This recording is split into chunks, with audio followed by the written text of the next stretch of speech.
بسم اللہ الرحمن الرحیم. السلام علیکم dear students.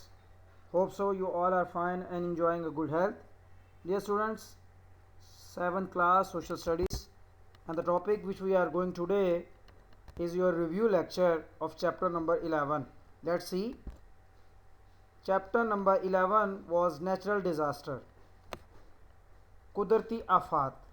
آج ہم قدرتی آفات جو نیچرل ڈیزاسٹر ہم نے چیپٹر نمبر 11 پڑھا تھا، ہم اس کی ریویژن کریں گے. Earthquake. An earthquake is the result of sudden release of stored energy in the earth crust. ہم نے پڑھا کہ جو زمین کی اوپر والی تہہ ہے کرسٹ، اس میں انرجی اسٹور ہو جاتی ہے، اور جب کریکس کی وجہ سے اس میں جو لہریں پیدا ہوتی ہیں پریشر کی وجہ سے، اس کو ارتھ کویک کہتے ہیں. کولیجن زون پھر ہم نے پڑھا. ہم نے کہا کہ جو زمین کے نیچے ٹیکٹونک پلیٹس ہیں، زمین کی تہیں ایک کے اوپر دوسری، دوسری کے اوپر تیسری، جب یہ آپس میں کولائڈ کرتی ہیں، آپس میں ٹکراتی ہیں، جن جگہوں پہ یہ ٹکراتی ہیں ان کو کولیجن زونز کہتے ہیں. پھر ہم نے پڑھا کچھ ایسی ٹرمز جو کہ ارتھ کویک یعنی زلزلے کے ساتھ ہم ایسوسیٹ کرتے ہیں. سیزمومیٹر. سیزمومیٹر ایک ایسی ڈیوائس ہے، ایک ایسا انسٹرومنٹ ہے جو کہ جو زلزلہ ہوتا ہے، زلزلہ کے آنے والی جو لہریں ہوتی ہیں ان کو جو ہے وہ ان کو نوٹ کرتا ہے، دیکھتا ہے، جس سے پتہ چلتا ہے کہ زلزلے کی شدت کیا تھی. سیزموگراف. سیزموگراف بھی ایک آلہ ہے جو کہ یہ اس سے پتہ چل جاتا ہے، پتہ چلاتا ہے کہ ارتھ کویک جو ہے وہ اس کی شدت کیا تھی. وہ ارتھ کویک جو زلزلہ ہے اس کو ریکارڈ کرتا ہے. میگنیچیوڈ. شدت. میگنیچیوڈ دراصل زلزلے کی شدت ہے کہ زلزلے کی شدت تھی کتنی، کیا 5 یا 5.3 6 6.7 اس طرح جو ہے وہ، جیسے آپ تصویر میں بھی دیکھ رہے ہیں. جو رکٹر سکیل ہے، یہ دراصل وہ ایک سکیل بنایا ہوا ہے جو کہ نوٹ کرتا ہے کہ زلزلہ جو کسی جگہ پہ جو آیا اس کی طاقت، اس کی شدت کتنی تھی. ایپی سینٹر. پھر ہم نے ایپی سینٹر پڑھا. ہم نے کہا کہ ایپی سینٹر جو ہے ایک ایسا پوائنٹ ہے جہاں پہ ارتھ کویک جو ہے اوریجنیٹ ہوتا ہے نیچے سے، جہاں سے جیسے آپ دیکھ رہے ہیں ایپی سینٹر کے بالکل نیچے جو ہے وہ زمین کے وہاں سے ارتھ کویک اٹھا ہے اور سیدھا ایپی سینٹر اوپر، یعنی ایسی جگہ جہاں پہ جو زلزلے کا فوکس پوائنٹ تھا، جہاں زلزلہ زیادہ شدت سے آیا. Focus. The point inside the earth where the rocks breaks. جہاں زمین کے نیچے کچھ ایسے علاقے ہیں جہاں زمین کے نیچے چٹانیں ٹوٹ کر پریشر سے وہاں زیادہ شدت ہو، اس کو فوکس کہتے ہیں. پلیٹ باؤنڈریز جو ہیں وہ ایجز ہیں، وہ جو ٹیکٹونک پلیٹس ہیں، جہاں ٹیکٹونک پلیٹس ملتی ہیں جن جگہوں پہ اس کو پلیٹ باؤنڈریز کہتے ہیں. فالٹ. فالٹ زمین میں دراصل پڑنے والی دراڑیں ہیں جن سے جو ہے وہ یہ لہریں جو سیزمک ویوز ہے وہ زمین کو شیک کرواتی ہیں اور زلزلہ آتا ہے. Faults are found at the edges of the plate. یہ جو ٹیکٹونک پلیٹس ہوتی ہیں جو آپس میں ٹکراتی ہیں ان کے کناروں پہ پائے جاتے ہیں. یہ کچھ آگے. پھر آگے ہے damages caused by the earth quick. جو زلزلے ہیں ان سے ہونے والی تباہی. یقینی طور پہ زلزلے سے ہونے والی تباہی جو ہے وہ بہت میسو ہوتی ہے. کچھ جو بلڈنگز ہیں، عمارتیں، وہ مکمل طور پہ جو ہے وہ صفحہ ہستی سے مٹ جاتی ہیں اور کچھ اس قابل نہیں رہتی کہ ان میں دوبارہ جو ہے رہائش رکھی جا سکے. اسی طرح جو ٹیلی فون ہیں ان کی تاریں ٹوٹ جاتی ہیں، بجلی کی تاریں جو ہے وہ ٹوٹ جاتی ہیں. ساتھ ہی ساتھ جو ہے وہ انسان اس سے جو ہے وہ متاثر ہوتے ہیں، انسان مر جاتے ہیں، بہت سے جو لوگ ہیں وہ انجرڈ ہوتے ہیں، مویشیوں کو نقصان پہنچتا ہے. اسی طرح جو ہے وہ گیس کی جو لائنیں ہیں وہ پھٹ جاتی ہیں، اور جو سیوریج پائپ ہیں وہ پھٹ جاتے ہیں، درخت ٹوٹ جاتے ہیں. تو اس سے جو ہونے والا نقصان ہے وہ میسو ہوتا ہے. پھر آگے ہم نے یہ کچھ ہسٹری میں آنے والے شدید ترین زلزلے ہیں اور ان کا جو ہے میگنیچیوڈ، ان کی شدت بھی لکھی ہوئی ہے. جیسے چلی میں 9.5، اسی طرح یہ آپ دیکھ سکتے ہیں جاپان میں 2011 میں 8.9 تھی اس کی. یہ سارے جو ہیں ان کی شدت آپ دیکھ سکتے ہیں. پھر ہم نے فلڈ پڑھا. ہم نے کہا فلڈ کیا ہے کہ یہ پانی کا جو ہے وہ دریا سے یا کسی بھی جو باڈی سورس ہے، سورس آف واٹر ہے ایسی، یعنی دریا یا کوئی بھی اور، ان میں سے پانی کا جو ہے وہ نکل کر ادھر ادھر جگہوں پہ پھیل جانا، وہ جو ہے اس کو فلڈ کہتے ہیں. یہ دریا سے بھی ہو سکتا ہے، یا کوئی ڈیم ٹوٹ جائے، یا بہت زیادہ برف پگھل کے جو ہے دریاؤں میں پانی زیادہ ہے جو کہ دریا اس کو سنبھال نہ سکے تو پانی ادھر ادھر پھیل جاتا ہے، یا بہت زیادہ بارشیں ہوں تو اس سے بھی سیلاب آتا ہے۔ کازز، سیلاب کی کچھ وجوہات ہیں بچوں۔ سیلاب کی پھر ہم نے کچھ وجوہات پڑھی، ہم نے کہا کہ سیلاب جو ہے وہ اس کی وجوہات میں سب سے پہلے یہ ہے کہ بارشیں بہت زیادہ ہوں۔ جب بارشیں بہت زیادہ ہوتی ہیں تو دریا جو نارمل پانی کو کیری کر سکتے ہیں وہ اتنا نہیں کر سکتے اور پانی ادھر ادھر علاقوں میں پھیل جاتا ہے۔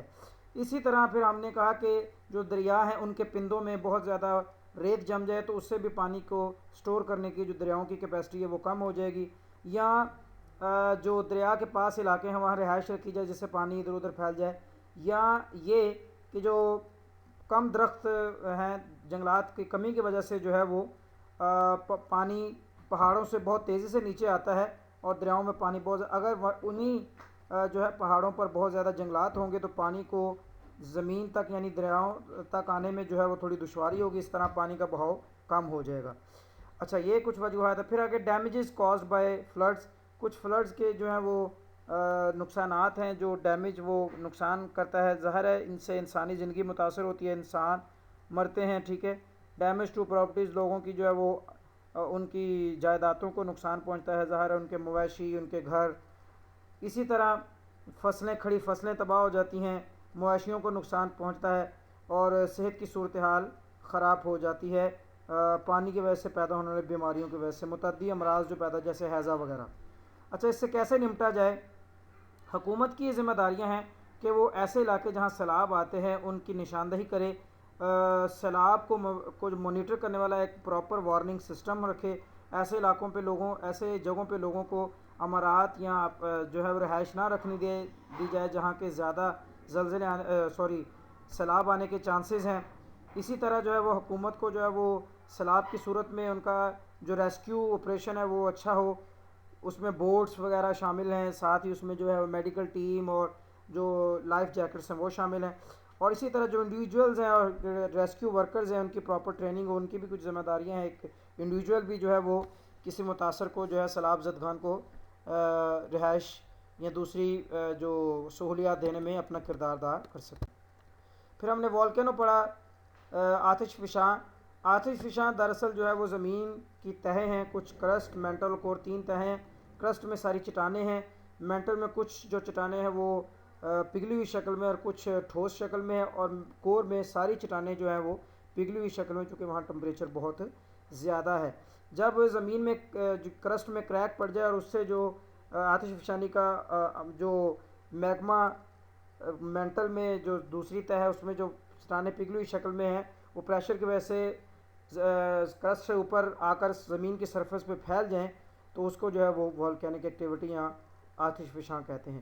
اچھا، اس کے بننے کی کچھ وجوہات ہیں۔ زمین کے نیچے جو ٹیکٹونک پلیٹس ہوتی ہیں بچوں، جب وہ آپس میں ٹکراتی ہیں تو ایک جو زمین کی تہ ہے وہ دوسری پلیٹ کو دباتی ہے، جس سے جو کریکس بنتے ہیں ان کریک سے میگما جو مولٹڈ فارم میں ہوتا ہے وہ باہر آ کے پھیل جاتا ہے، لاوا کی شکل اختیار کر لیتا ہے۔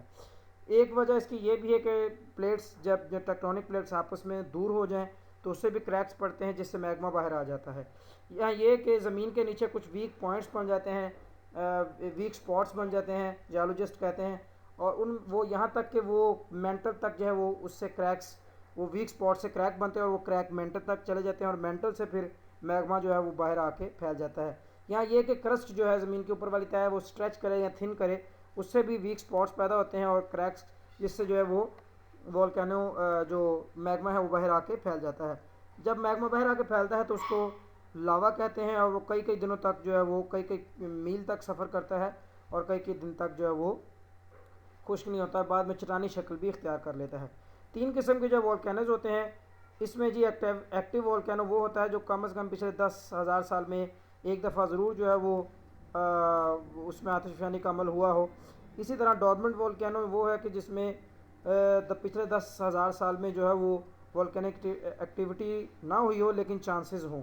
اور ایکسٹنکٹ والکینو وہ ہوتا ہے کہ جس میں پچھلے 10,000 سال سے کوئی بھی آتش فشانی کا عمل نہ ہوا ہو اور آگے امید بھی نہ ہو۔ Why are volcanic eruption are natural disaster?